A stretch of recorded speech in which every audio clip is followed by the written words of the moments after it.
In this treaty, we seek to establish freedom from aggression and from the use of force in the North Atlantic community. This is the area which has been at the heart of the last two world conflicts. To protect this area against war will be a long step toward permanent peace in the whole world.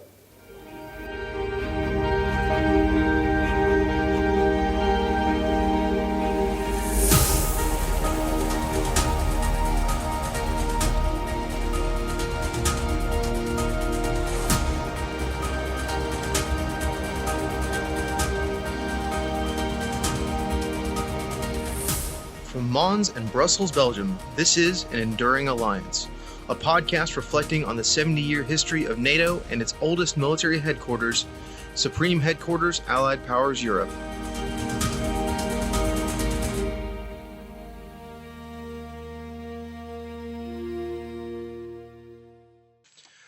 Welcome back to An Enduring Alliance, our podcast series on the history of the North Atlantic Treaty Organization, or NATO, and its oldest military headquarters, Supreme Headquarters Allied Powers Europe, or SHAPE. Your host for today's episode will be myself. I am U.S. Army Master Sergeant Alex Burnett, a SHAPE Media Operations Non-Commissioned Officer. And I am Dr. Stella Adorf, the Chief Historical Advisor at SHAPE. And I'm Dr. Linda Risso. I'm a History Consultant at SHAPE. Last time we talked about the end of the Cold War and how NATO took up an active role in ensuring the peaceful transition of Central and Eastern European countries towards democracy. Several of these countries started to work closely with both the European Union and NATO. In several cases, this process led them to the path towards membership. Today we will look at how in the 1990s NATO started to adopt new concepts of security, like crisis management, peacekeeping, and human rights protection. We will also look at NATO's engagement in the Balkans in the 1990s, the air campaigns in Bosnia and Herzegovina in 1995, NATO's role in Kosovo in 1999, and in North Macedonia and Operation Essential Harvest in 2001.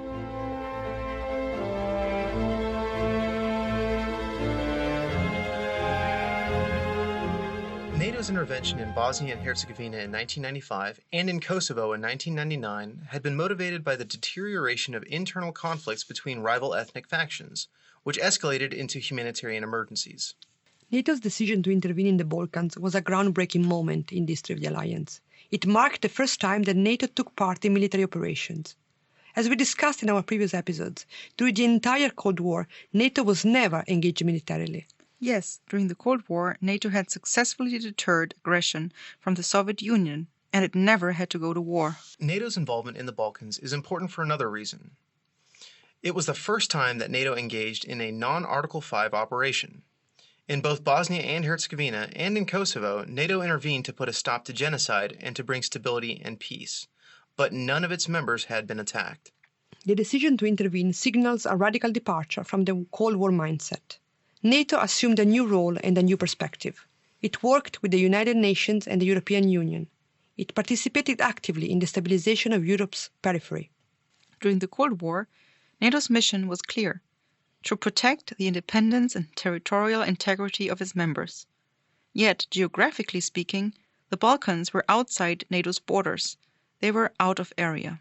The reason NATO intervened out of area is because it understood that in the post-Cold War era, the security of its own members depended on stability, good governance, and rule of law in Europe.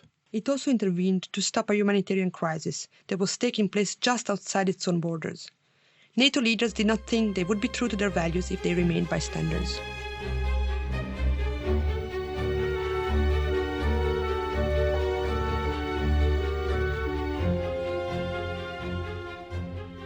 NATO was engaged in Bosnia-Herzegovina in 1995 in Operation Deliberate Force.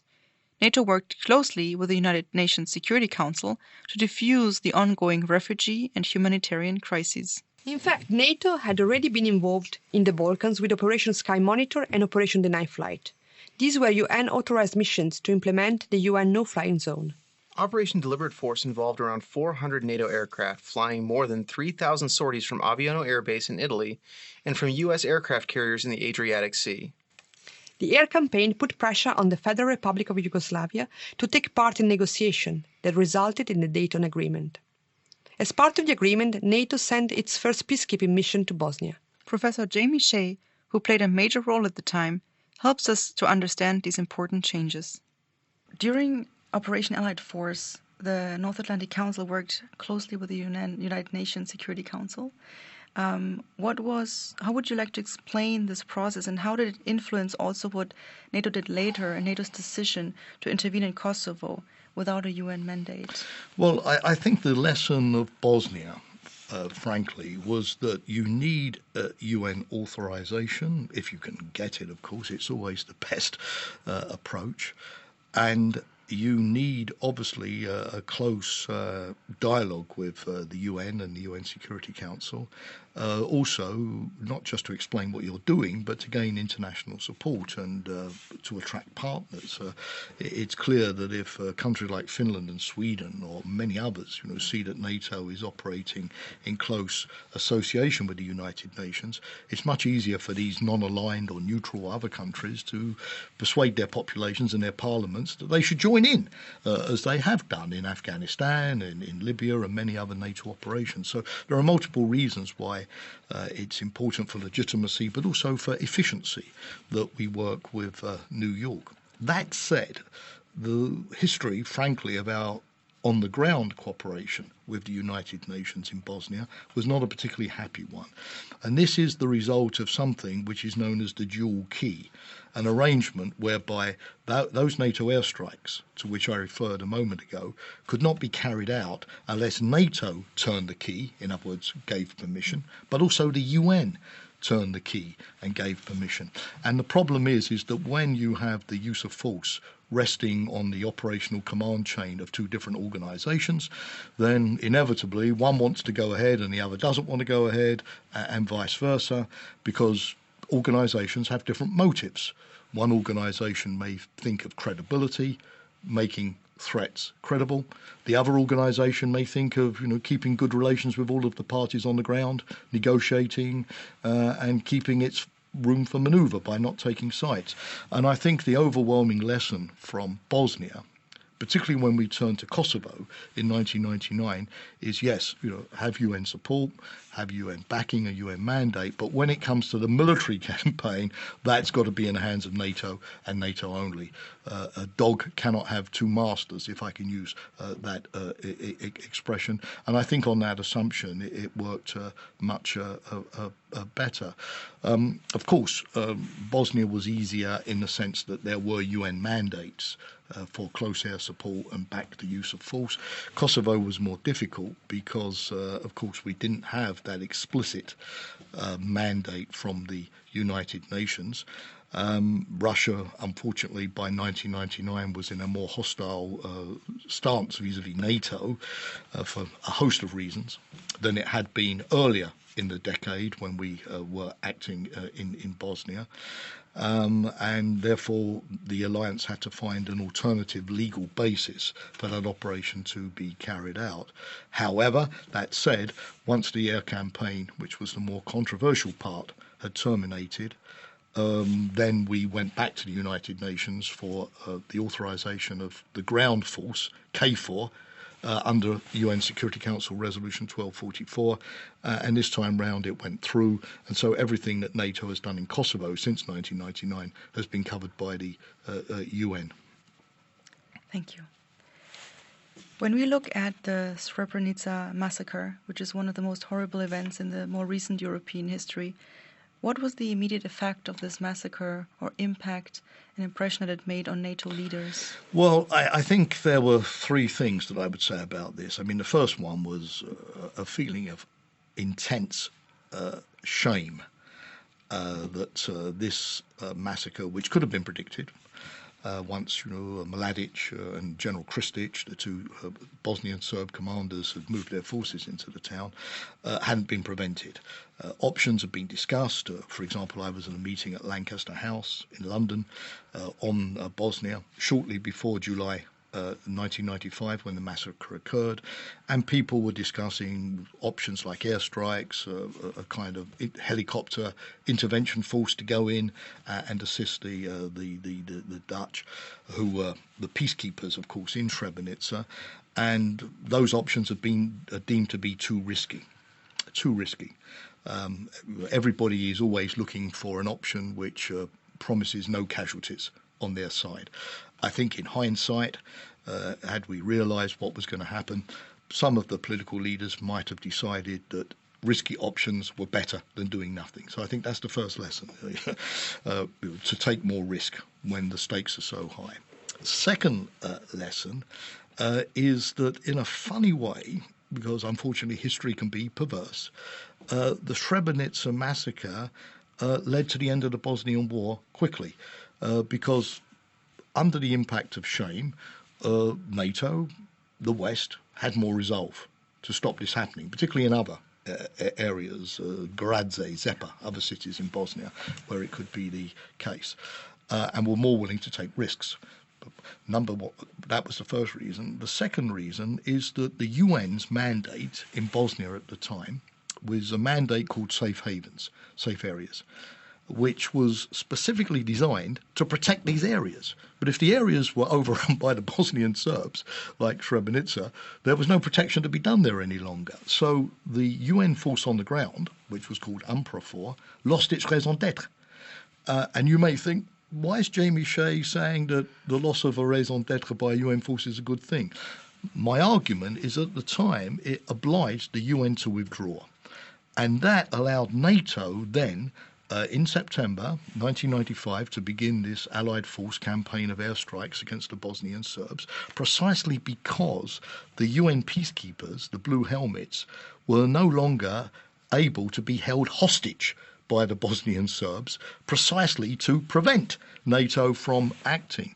So, in other words, we went from a Chapter 6, if I can use the UN jargon, operation, which was neutral, don't take sides, peacekeeping on the ground, not stopping the conflict, to a Chapter 7 approach, again forgive the jargon, which means the ability to use force, use all necessary means to stop an aggressor and secure a political objective. And the air campaign lasted 10 days or so with an interruption. And a couple of months later, we had the parties at Dayton Air Force Base, Wright-Patterson Air Force Base in Dayton, and we had the end of the war. So if I'm a historian, I have to say that although it was one of the greatest tragedies that I will ever witness, Srebrenica, in a funny way, sort of re-dealt the pack of cards on the table in a way that allowed NATO finally to take decisive military action and finally to stop that war, which, had it gone on, might have produced more Srebrenicas. When we look at this massacre and its long-term impact, its long-term legacy, what can we say, what was its impact on NATO and the Western governments, in particular when we look at their reactions to potential humanitarian crisis on NATO's periphery, and also on, of course, the public opinion? Yes, obviously, very good question. My sense is that it led to the responsibility to protect.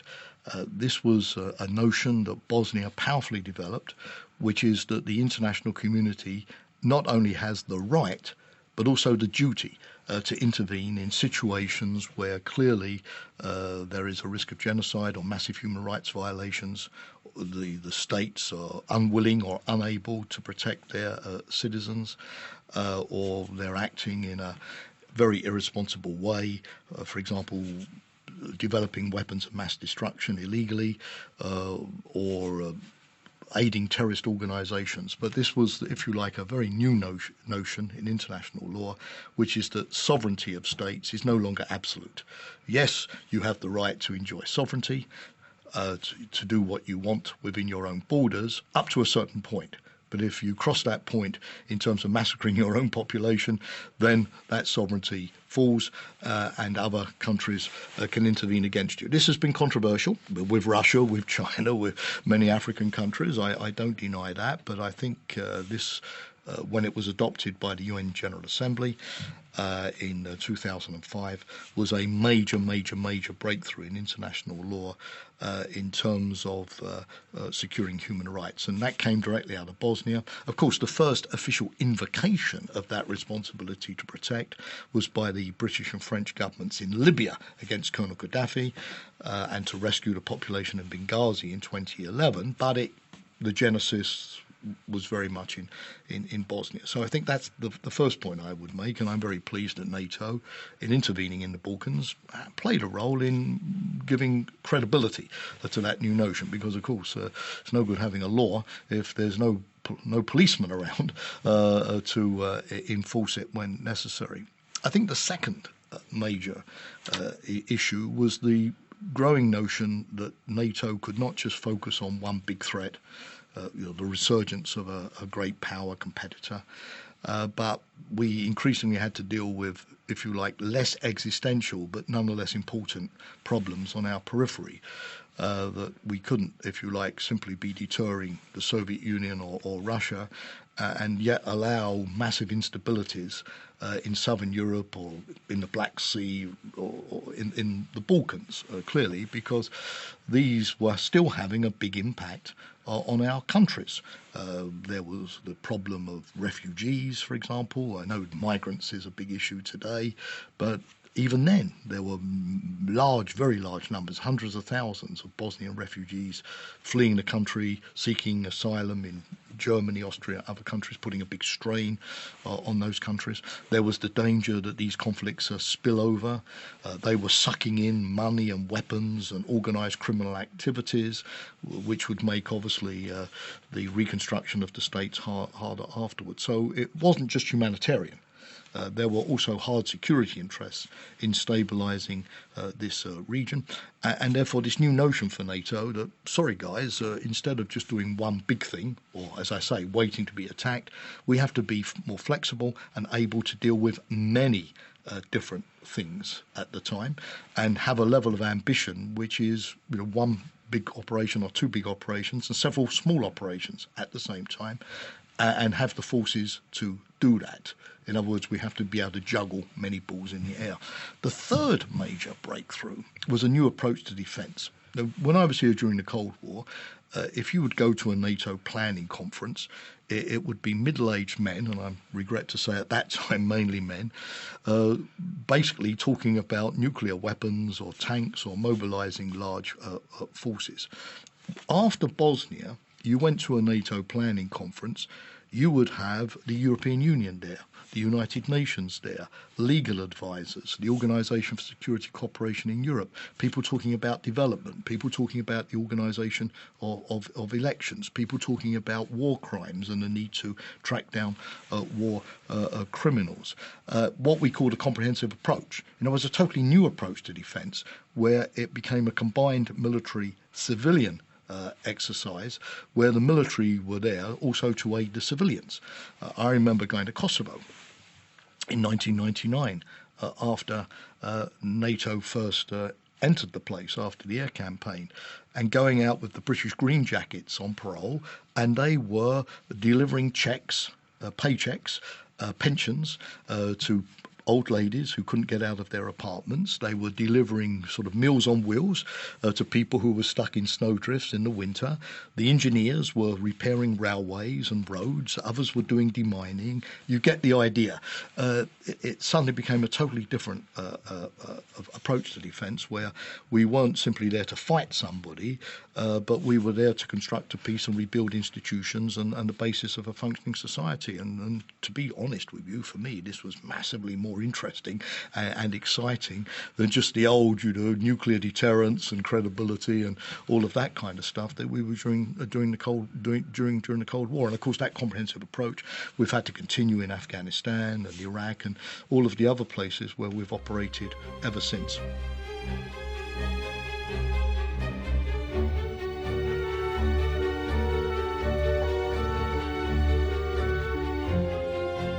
The Balkans continued to be the center of attention for military and political leaders throughout the 1990s, with several crises and rising ethnic tensions.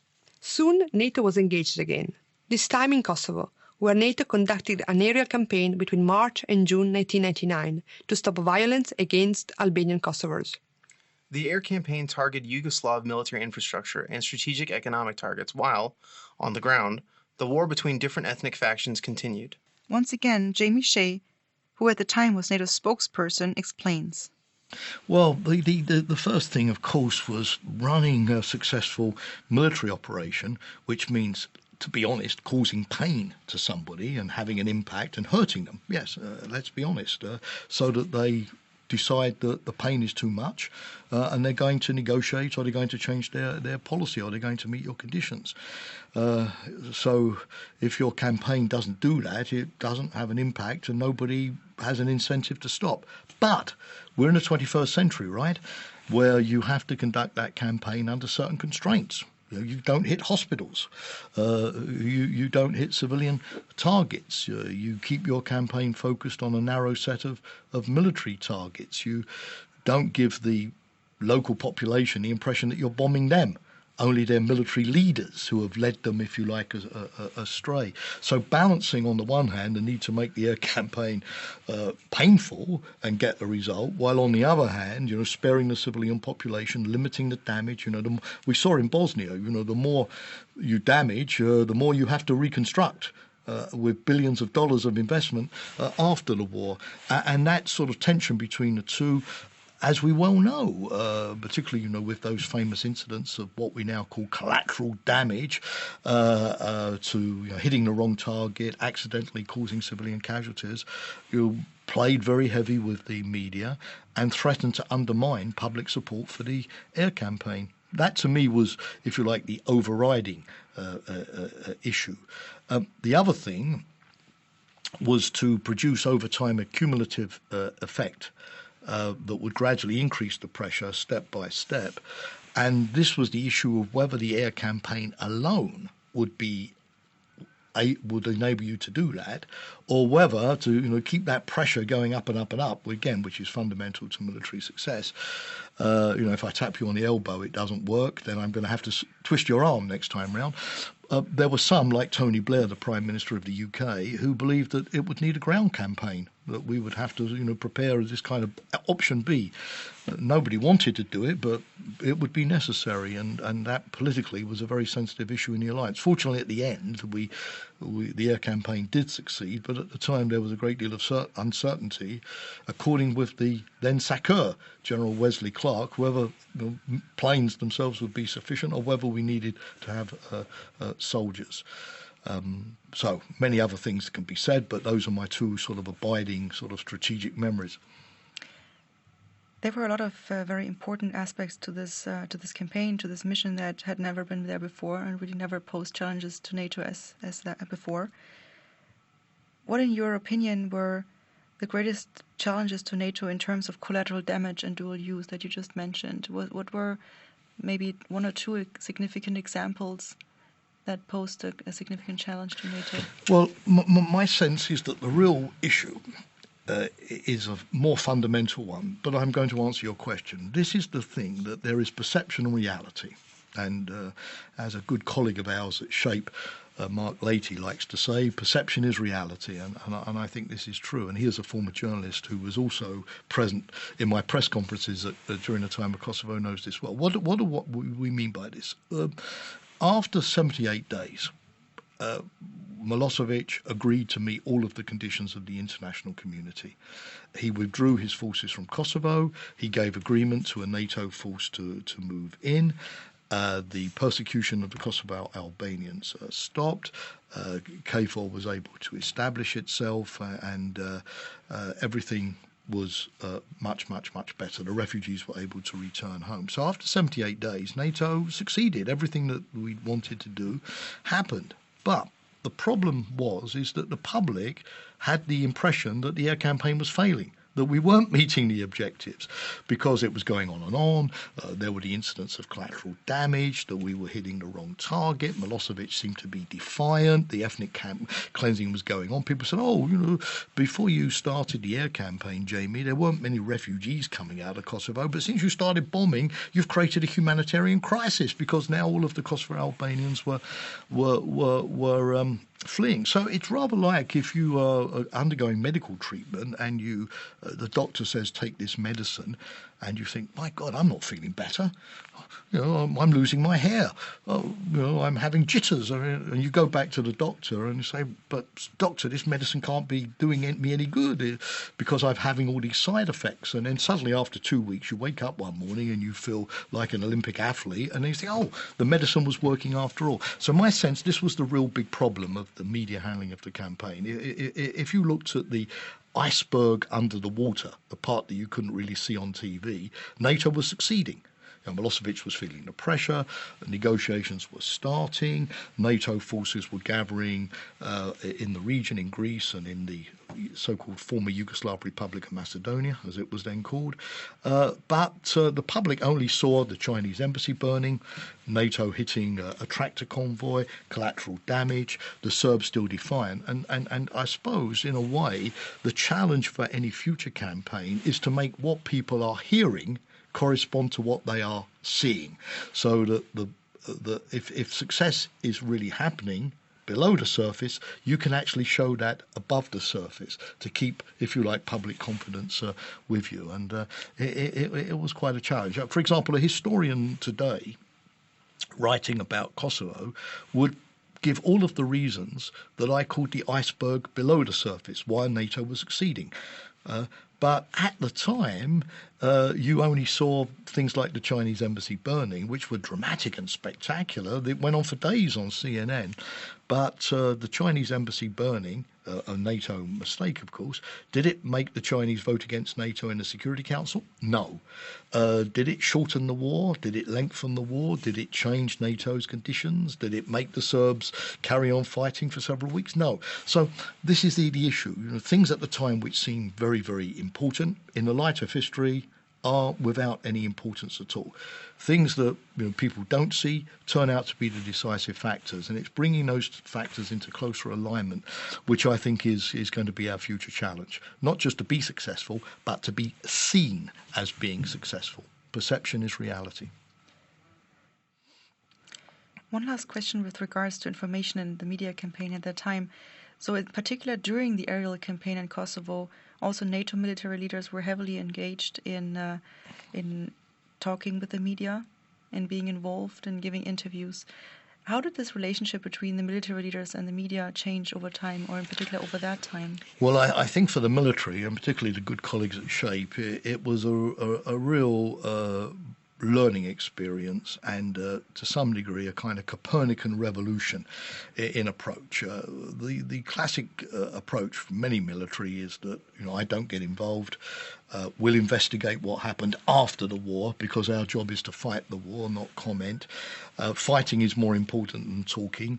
And I think during the Kosovo campaign, people realised that modern conflicts don't work like that. They are fought as much in the TV studios, the battle for the hearts and minds of public opinion, keeping your own side on board, impressing your adversaries with your determination, and that you can't say to the public, look, if a tractor convoy was hit, we don't care, we're not going to investigate that, we're not going to say what happened, we'll maybe, if we have time, look into that once the conflict is over, because if you're seen to be suppressing truth, if you're seen to be denying information, if you're not willing to answer questions, you actually create the sense that there's something sort of illegal or illegitimate or about what you're doing.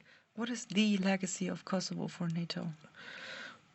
Well, I think that the first legacy is that, again, coming back to the Colin Powell analogy, is that if you break it, you own it. And for example, in Libya, I think we unlearned that lesson at our cost, where we had a successful air campaign, which protected Benghazi. It led to the fall of Gaddafi, not by NATO, by his own people.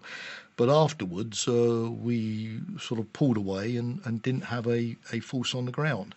And if you look at Libya today, with all of the issues of illegal migration, of arms trafficking, of Al-Qaeda and ISIL trying to set up shop there, and all of the human rights abuses, and the fact we still have two sort of different governments, one in Tobruk or Benghazi, the other one in Tripoli, the notion that you can't just have an air campaign, you need to follow up, and no matter how difficult it is, I think is the case.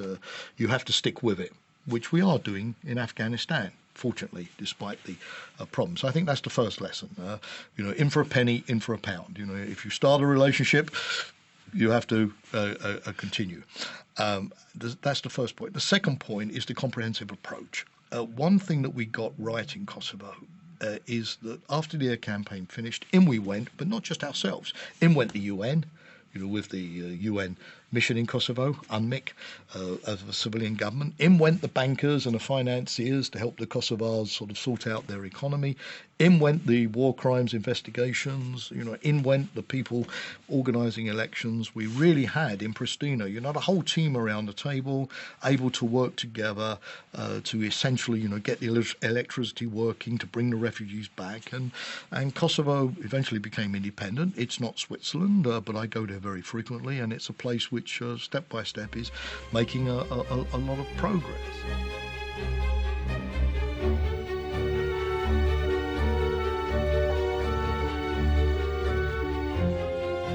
The military engagement in the Balkans was a transformative experience for the alliance and for its members.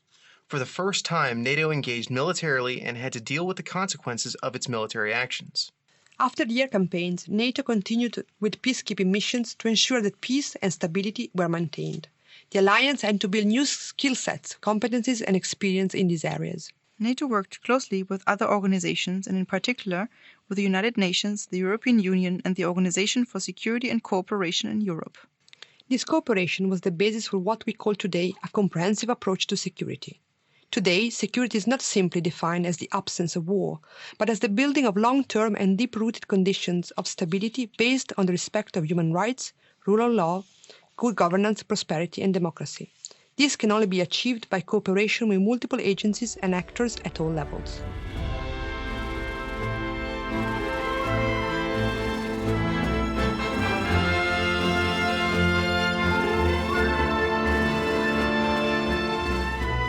This concludes our episode.